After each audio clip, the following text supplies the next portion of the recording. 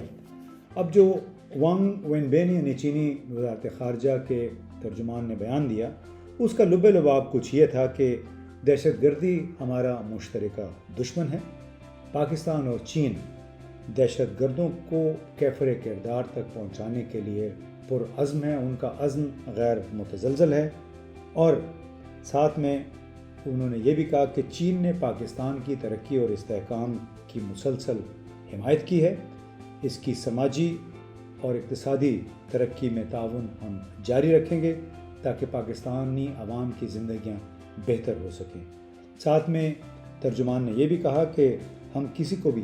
پاک چین دوستی پر اثر انداز نہیں ہونے دیں گے اور ایسی ہر کوشش کو مل کر بھرپور انداز میں ناکام بنانے کی کوشش کریں گے۔ یعنی چین نے پاکستان کے ساتھ اپنی دوستی کا،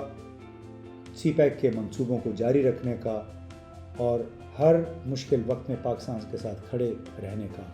ایک زبردست اعادہ کیا۔ چند ہفتے پہلے شاہ محمود قریشی کے ساتھ ملاقات میں بھی چینی وزیر خارجہ وانگ یی نے اس امر کا اعادہ کیا تھا کہ ہم اس خطے کو کسی ایک ملک کے خلاف دہشت گردی کے لیے یا دوسرے مقاصد کے لیے استعمال نہیں ہونے دیں گے۔ اس خطے کو ہم سر جنگ کا ایک نیا ٹھکانہ نہیں بننے دیں گے اور ہم پاکستان کے ساتھ ہر مشکل گھڑی میں کھڑے ہیں۔ اس کے ساتھ ہی ہمیں یہ بھی ذہن میں رکھنا چاہیے کہ چین کے صدر شی جن پنگ نے 25-26 اپریل کو ایک بو آؤ فورم ہوتا ہے ان کا ہر سال، تو اس کی کانفرنس میں ایک بڑی کوآپریٹیو کولیبریٹیو سیکیورٹی اس خطے کے لیے کا کانسیپٹ پیش کیا، اور اس کانسیپٹ میں انہوں نے یہ بھی کہا اس تک اپنی تقریر میں، افتتاحی تقریر میں، کہ ہمیں اس خطے میں تمام ممالک کی سیکیورٹی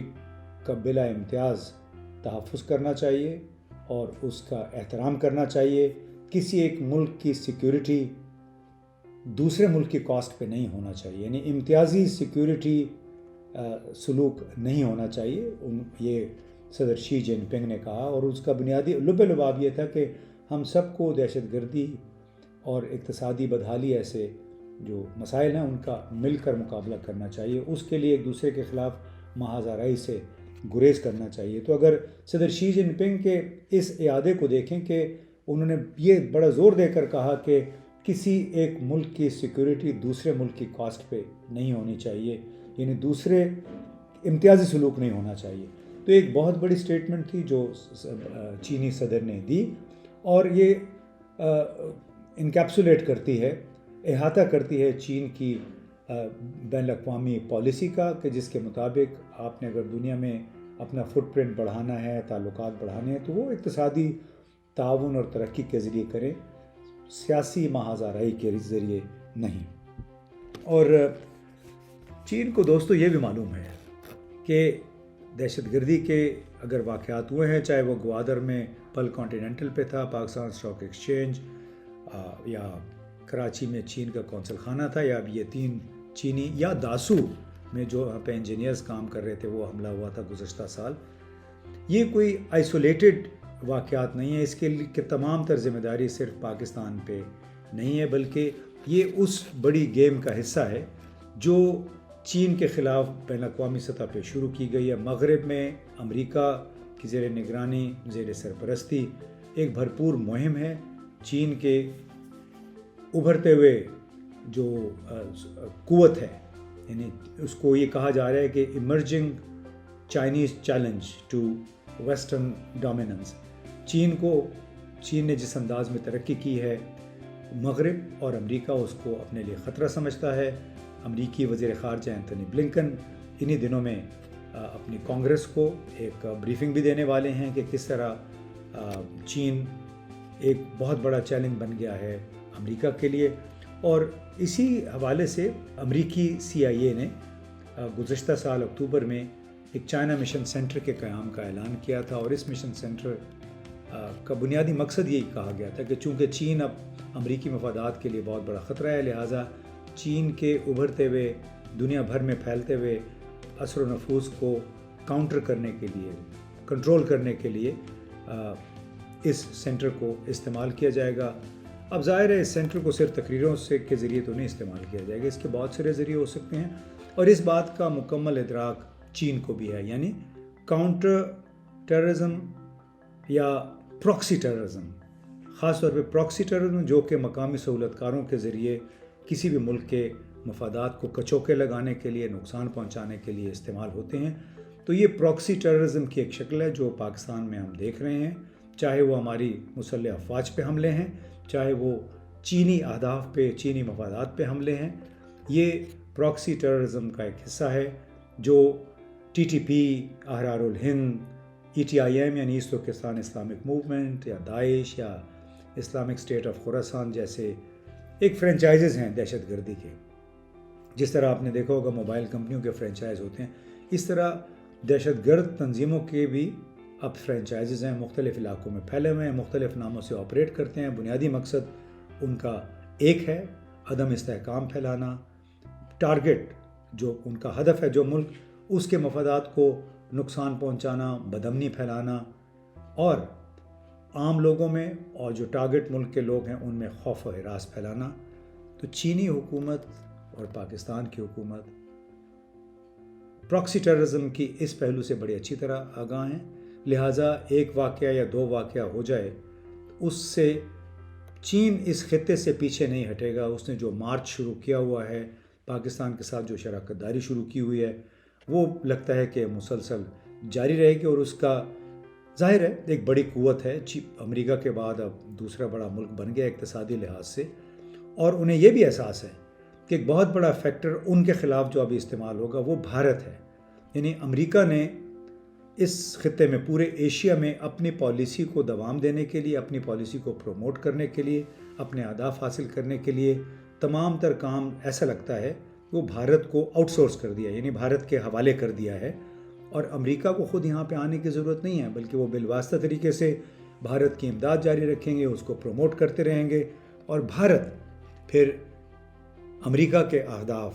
یہاں حاصل کرے گا، کیونکہ بھارت خود بھی چین کو اپنا ایک مد مقابل سمجھتا ہے، رائیول سمجھتا ہے، اور اس کی کوشش ہوگی کہ چین کا جو ایک پرواز ہے، بلند پرواز اوپر کی طرف جا رہا ہے اقتصادی لحاظ سے اور سیاسی لحاظ سے، اس کو کنٹین کیا جا سکے۔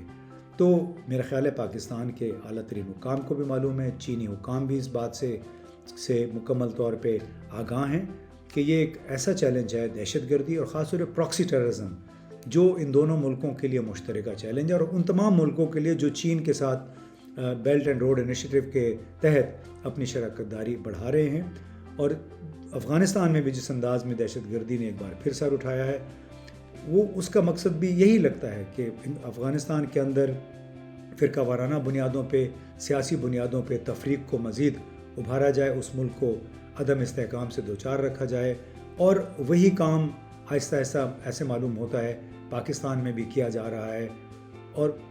سب سے بڑا ہدف یہ ہے کہ پاکستان کو عدم استحکام سے دوچار کریں افغانستان، اور اس طرح چین کو اس علاقے میں اپنے پاؤں جمانے نہ دیا جائے۔ یہی ایک بڑا آبجیکٹو ہے، لیکن کیا چین ان تمام باتوں کو جانتے ہوئے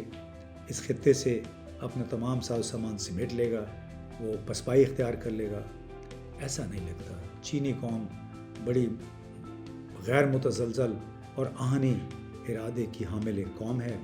وہ میرا خیال ہے اپنا اقتصادی مارچ اور اپنے سیاسی اثر و نفوذ بڑھانے کا یہ عمل یوں ہی جاری رکھیں گے پورے ایشیا کے